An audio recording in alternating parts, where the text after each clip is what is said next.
आज भारत की विदेश नीति समंदर के गहरे पानी में डूब चुकी है। जी हां, जिस भारत को मोदी सरकार विश्व गुरु बताती है, उसी भारत की नाक के नीचे हमारे एक मेहमान का कत्ल कर दिया गया और हमारी मोदी सरकार हाथ पर हाथ धरे बैठी रही। क्या आपको याद है मिलन युद्धाभ्यास? वही युद्धाभ्यास जिसमें दुनिया भर के देश अपनी नौसैनिक ताकत दिखाने आए थे। भारत के बुलावे पर ईरान ने भी अपना जंगी जहाज भेजा था। यह जहाज हमारे घर आया एक मेहमान था।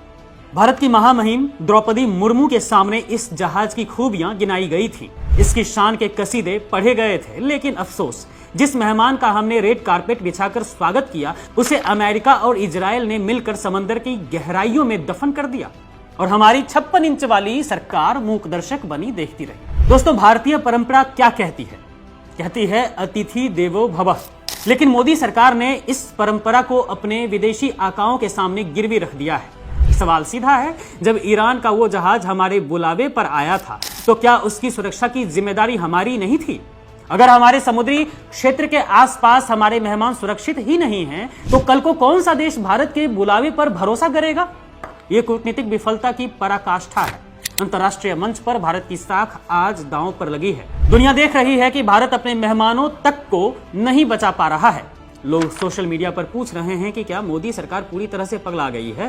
क्या अमेरिका के दबाव में आकर हमने अपनी संप्रभुता और अपने आत्मसम्मान को रौंद दिया है?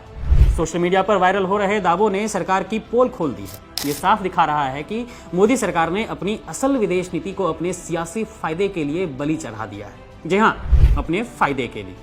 इजराइल और अमेरिका को खुश करने के चक्कर में भारत का नाम खराब किया जा रहा है।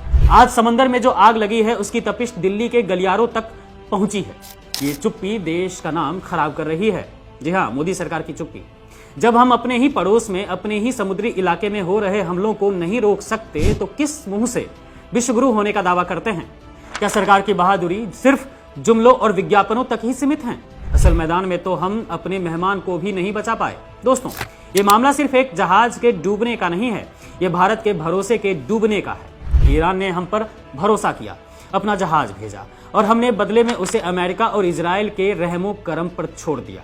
मोदी सरकार को जवाब देना होगा कि क्या उनकी विदेश नीति इतनी कमजोर हो चुकी है कि वो मित्र देशों की सुरक्षा की गारंटी भी नहीं ले सकती?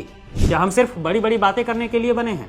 आज हर हिंदुस्तानी का सिर शर्म से झुक गया है, क्योंकि हमने अपने मेहमान की बलि चढ़ते देखी और कुछ नहीं किया है। ये शर्मनाक है, ये डरावना है और ये मोदी सरकार के फेलियर का सबसे बड़ा सबूत है।